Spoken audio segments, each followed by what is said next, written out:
Congressman, a great day to have you on here to talk about a variety of issues we've been discussing this morning. First of all, why don't you help us forward with inside the Muslim community? Because Muslims in America are obviously just as concerned as Christians or Jews or anybody else in America keeping their neighborhoods safe.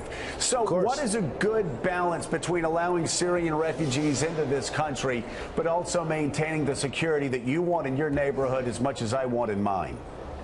Well, I think we have a process that takes about 18 months to 2 years. There's multiple screenings and interviews that go on, multiple databases that are applied. I think we already have a pretty lengthy process. And by the way, we have a good track record. My own district, I'm proud to say, has many excellent people who are from Somalia. They come from a war-torn area. They come from an area where there's a terrorist group called Al-Shabaab. And yet our Homeland Security process, vetting process, has been pretty successful, and you know, people are doing well. So I think that we should not alter who we are and what we do based on what Daesh is trying to do.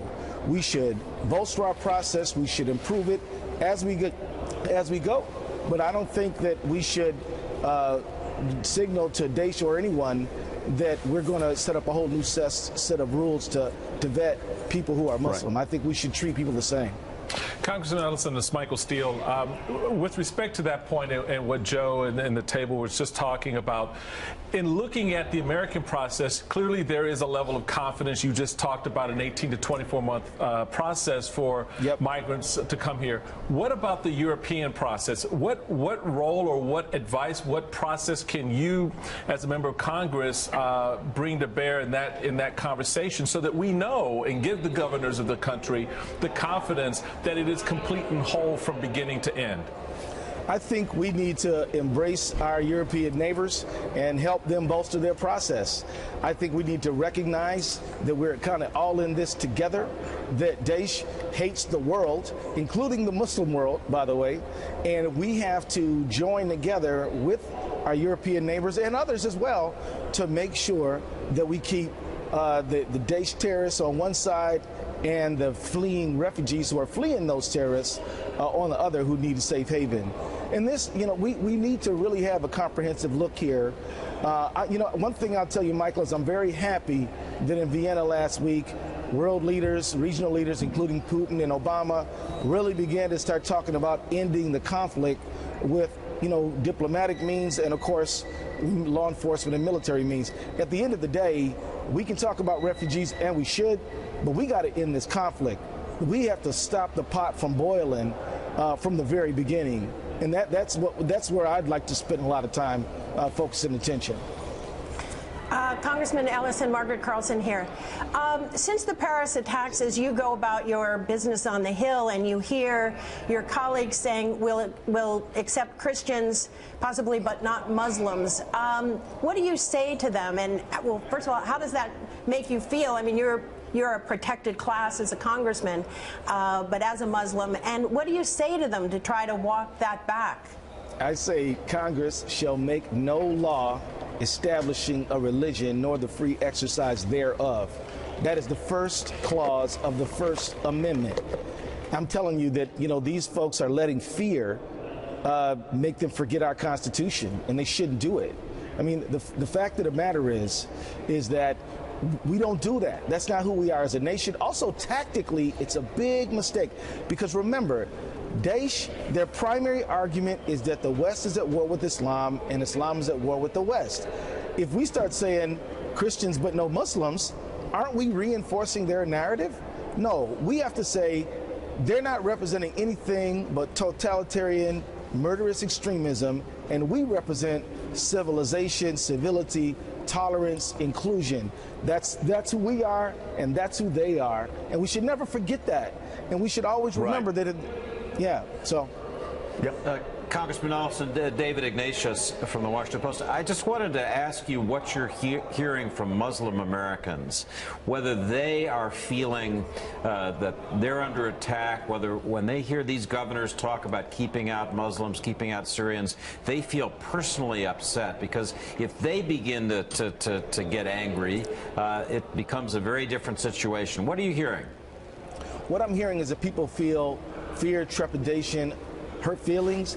But you know what mostly the prevalent feeling is? A surge of patriotism. It's like, wait a minute, I'm an American too. This is my country too. I'm here because I love this country, and I will fight for it. I'll die for it. And I'm not going to let ISIS ruin things for Muslims around the world. And I'm feeling a resurgence and a need to really kind of assert a Muslim Americanness and tolerance and inclusion and respect. So, I mean, that's kind of the weird thing. You know, as some folks who are of other faiths fear Muslims are saying they're trying to assert their belonging in this society. And, you know, look, my constituency in the 5th District of Minnesota is mostly not Muslim, right? They know I'm Muslim. And, you know, we've seen people all over this country voting more, participating more, volunteering more. And I just think that, you know, we need to continue on that trend. You know, the truth is, you know, the Japanese Americans fought most valiantly in World War II. You know that, right? I mean, it's a fact that people who sometimes have their loyalty questioned become the most patriotic in loyalty. And I believe that's what's going on now. Although people do feel some people feel kind of bad. Some parents feel a little worried for their kids. All right, Congressman Keith Ellison, thank you so much for being with us. 45 past the hour. France is seeking to up the ante on ISIS with yet another wave of airstrikes. The latest round has targeted Raqqa, the Islamic State's de facto center of operations. The Wall Street Journal reports earlier in the day French jet fighters dropped 16 bombs on 2 targets, a command center and a training center. Also yesterday, European officials unanimously backed a French request for support with military missions. And President Francois Hollande is set to meet with both American and Russian counterparts next week to broaden the coalition. Joining us now, member of the Armed Services and Foreign Affairs Committee, Congresswoman Tulsi Gabbard of Hawaii. She was deployed to Iraq twice as part of the Hawaiian National Guard. Also with us, Republican Congressman Adam Kinzinger of Illinois, who served in the Air Force in both Iraq and Afghanistan.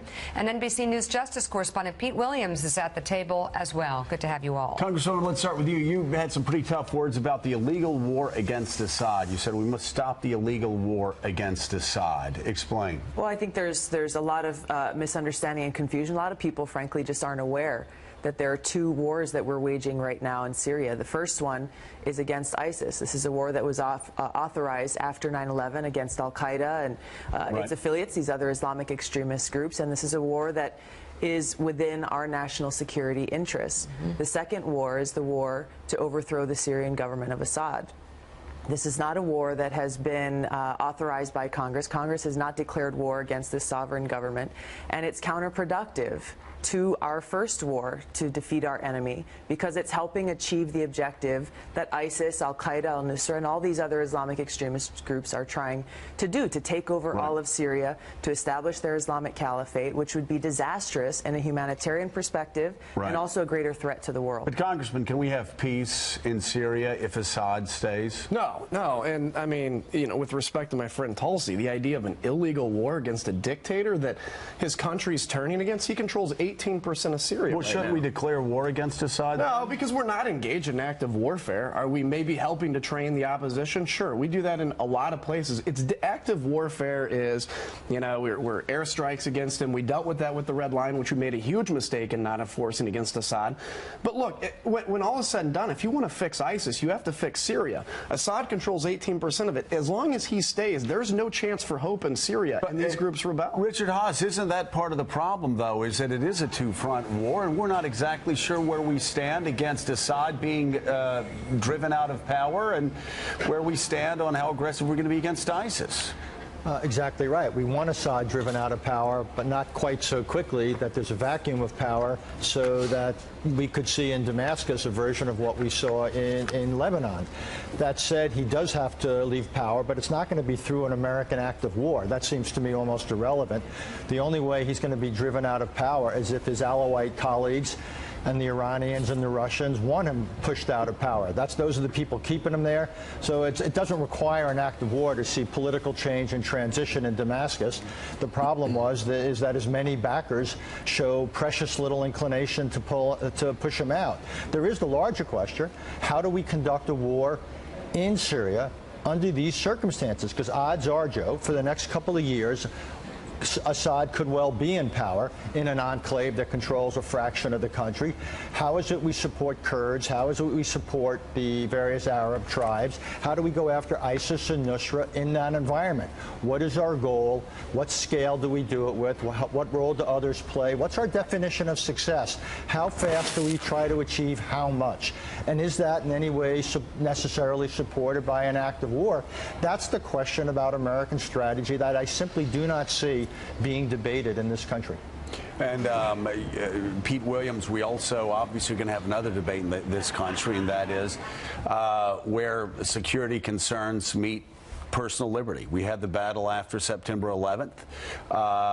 We're going to have it again now, looking at some of these apps that are encrypted. What do you expect the debate to look like in the coming months? It's been a sort of an evolution on this. You know, the FBI has been warning about this since May, about the possibility that terrorist suspects are using these apps that you can download and put on your smartphone that provide what they call end-to-end encryption. You send a text message, it's encrypted from the moment it leaves your cell phone until it's received and read by the party you sent it to. And in the meantime, if the FBI comes and knocks on the door and says to WhatsApp or Threema or Telegram or any of these apps, hey, we have a court order here, we need to read what Joe is sending, that company can't do anything because it's encrypted. It can't even read it. Now, initially, the FBI director has sounded a big alarm on this. He seemed to get some traction. The companies have been pushing back a little bit, but the administration has sort of backed off of a confrontational approach. It doesn't look like there's going to be any legislation right now. The administration isn't pushing it. So now what you hear from the Homeland Security Secretary and the FBI director is, well, we're trying to talk to the companies. We're trying to work this out. We think that the atmosphere is better than when James Comey initially said, I have a huge problem with Apple's phones that even Apple can't unlock if you lock them. So I think the Paris attacks, though, do shift the pendulum some, and perhaps it's moving a little away from protecting privacy at all costs to look now at maybe there is some way to meet in the middle ground. I just want to say one other thing here. Sure. What the companies say is they don't want to provide a quote-unquote back door that shows the government this is all you have to do to get in. A compromise might be fine. Don't give it to the government. You keep it yourself if you're the app developer, and we won't use it until we have a court order, and then you give us the content. That may be a compromise. I think Congress is going to jump into this because the administration didn't get anywhere. Congressional committees now want action. The intelligence committees are going to jump into this because they see a real problem. Dianne Feinstein told yesterday congressmen basically to get lost. She went to her own constituents in Silicon Valley saying, I need help. Yeah. We need help. Is Congress going to have to step forward? Yeah, but it's going to take private sector involvement. I mean, when we even tried to deal with this idea of private sector sharing virus threats or sharing, internet threats with the government voluntarily, not force, I mean, these privacy groups exploded, and it became a huge political hot potato.